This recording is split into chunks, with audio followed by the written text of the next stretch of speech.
Pentaksiran bilik darjah. Pentaksiran berasaskan sekolah. Pentaksiran berasaskan sekolah (PBS) merupakan pentaksiran holistik yang terdiri daripada kategori akademik dan bukan akademik. Pentaksiran bilik darjah merupakan salah satu komponen dalam kategori akademik dalam pentaksiran berasaskan sekolah. Apakah itu PBD? Pentaksiran bilik darjah PBD dilaksanakan secara berterusan semasa PDP bagi mendapatkan maklumat tentang perkembangan, kemajuan, kebolehan dan penguasaan murid. PBD juga melibatkan proses menganalisis maklumat, membuat refleksi terhadap PDP dan merancang tindakan susulan bagi menambah baik penguasaan dan pencapaian murid dalam pembelajaran. Pentaksiran formatif dijalankan secara berterusan sepanjang PDP, manakala pentaksiran sumatif dilaksanakan setelah sesuatu topik atau kelompok standard kandungan atau standard pembelajaran selesai diajar. Pelaksanaan PBD. Guru mentaksir murid dengan 3 cara, iaitu pemerhatian, lisan dan bertulis. Kaedah pemerhatian. Pentaksiran secara pemerhatian sesuai digunakan untuk mentaksir proses dan hasil kerja murid.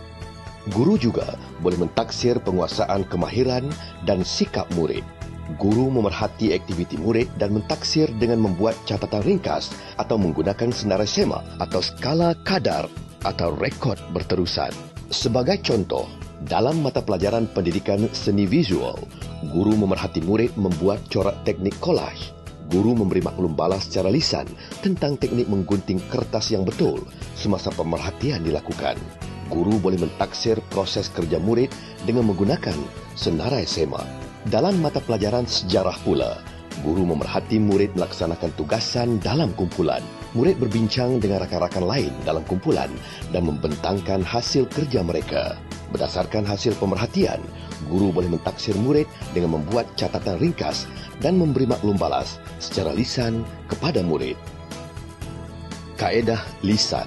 Pentaksiran secara lisan boleh berlaku secara spontan semasa PDP atau terancang melalui sesi soal jawab atau kuis.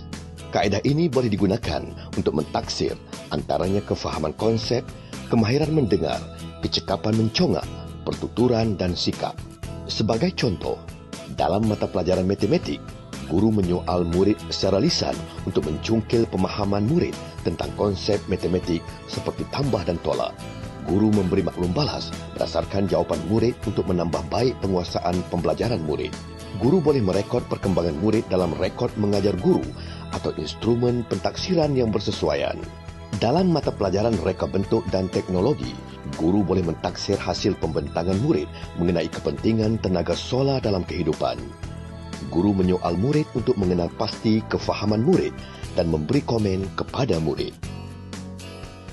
Kaedah bertulis. Guru boleh mentaksir murid dengan menyemak dan memeriksa hasil penulisan mereka seperti karangan, laporan projek atau latihan bertulis. Sebagai contoh, dalam pendidikan kesihatan, guru menyediakan lembaran kerja sebagai latihan untuk dibuat oleh murid. Guru memeriksa hasil latihan dan memberi grade atau markah atau sebarang maklum balas lain yang bersesuaian. Semua hasil kerja murid seperti lembaran kerja dan buku latihan murid atau rekod guru seperti senarai semak, catatan ringkas atau rekod berterusan boleh dijadikan bukti untuk mengesan perkembangan murid. Merekod dan menganalisis penguasaan murid. Guru perlu merekod maklumat pentaksiran yang dijalankan ini mengikut kesesuaian masing-masing. Rekod ini akan digunakan bagi membantu guru menentukan tahap penguasaan murid. Guru akan menggunakan maklumat penguasaan pembelajaran murid bagi menambah baik kaedah penyampaian atau bahan PDP mengikut tahap keupayaan murid. Guru akan menentukan tahap penguasaan murid setelah satu kelompok bidang, tema dan kemahiran dengan merujuk kepada standard prestasi dalam DSKP serta melengkapkan template laporan PBD yang boleh dimuat turun daripada portal BPK. Guru akan menentukan tahap penguasaan keseluruhan pada akhir tahun berdasarkan pengetahuan, pengalaman, tanggungjawab profesional dan input murid. Melapor tahap penguasaan murid. Guru melapor kemajuan dan pencapaian pembelajaran murid kepada ibu bapa atau penjaga sekurang-kurangnya 2 kali setahun, pertengahan dan akhir tahun. Ibu bapa atau penjaga boleh memantau perkembangan pembelajaran anak ataupun anak jagaan mereka dan memberi sokongan yang bersesuaian. Penjaminan kualiti. Penjaminan kualiti PBD perlu dilaksanakan di peringkat sekolah bagi memastikan maklumat pentaksiran tepat dan adil serta menunjukkan perkembangan pembelajaran murid. Guru besar atau pengetua bertanggungjawab memastikan penjaminan kualiti dalam pelaksanaan PBD dilakukan melalui pementoran, penyelarasan, pemantauan, pengesanan. Pentaksiran merupakan sebahagian daripada PDP. PBD ini menyumbang kepada pembentukan modal insan yang holistik dan seimbang seperti dihasratkan oleh falsafah pendidikan kebangsaan.